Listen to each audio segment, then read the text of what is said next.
Once upon a time, there was a story. This story was a lovely story with absolutely no bears in it. Not a single bear anywhere. Then, one day, more bears! What? Who said that? The author of the story looked around the room, wondering where those voices had come from. Were those the voices of children shouting? Then he went back to writing. As I was saying, this story had absolutely no bears at all. The author was very certain about this. More bears! The author tried very, very hard to ignore the children who thought that the story ought to have more bears. Fine. This story had a bear. It was a cute little baby bear strolling through the book, looking for more bears. Now, hold on a second.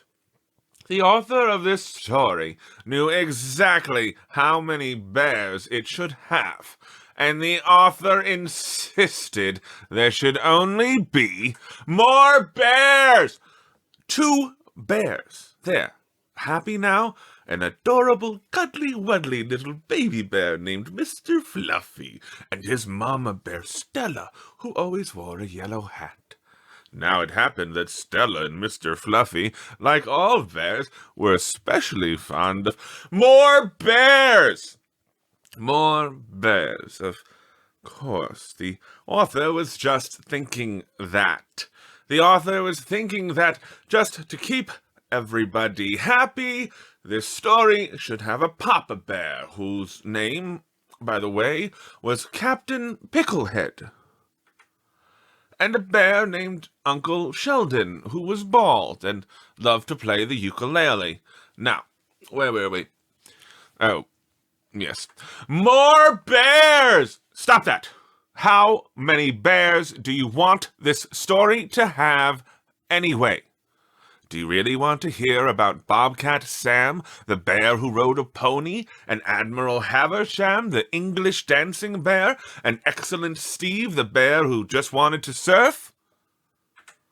You do. Wow. Why didn't you say so?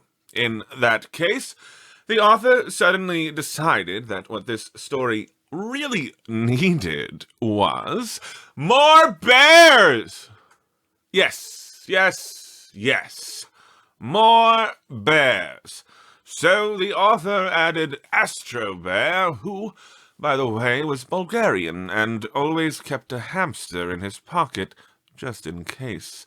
And then the author put in 3 more bears named Lester, Chester, Esther, and Floyd. Wait, that's 4.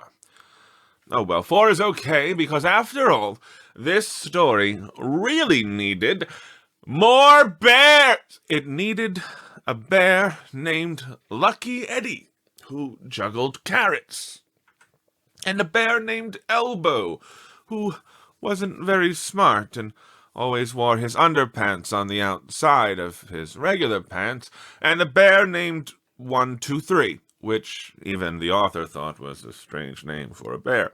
And since this probably wasn't enough, the author added even more bears! The author added 6 bears on tiny pink bicycles, 2 bears reading comic books, 1 bear flying across the page in a cape and lederhosen, 3 more bears swinging through trees on vines, a bear in a yellow submarine, several bears making cupcakes, an entire team of firefighting bears running across the page with hoses, ladders, and party balloons. There were bears hanging from the top of the page, bears sleeping in the corners, and bears standing on top of other bears. There were so many bears in the story that they couldn't all fit on the page. It was crowded. Too crowded. So crowded that some bears started pushing other bears off of the page and arguing, which made the author grumpy. And when authors get grumpy, they start rewriting, changing the story. In fact, this author was so grumpy, he told the bears to leave. And they did. After all, this was the author's story. They walked off the page. They rode off the page. They swung, surfed, danced, climbed, ran, and even somersaulted off the page.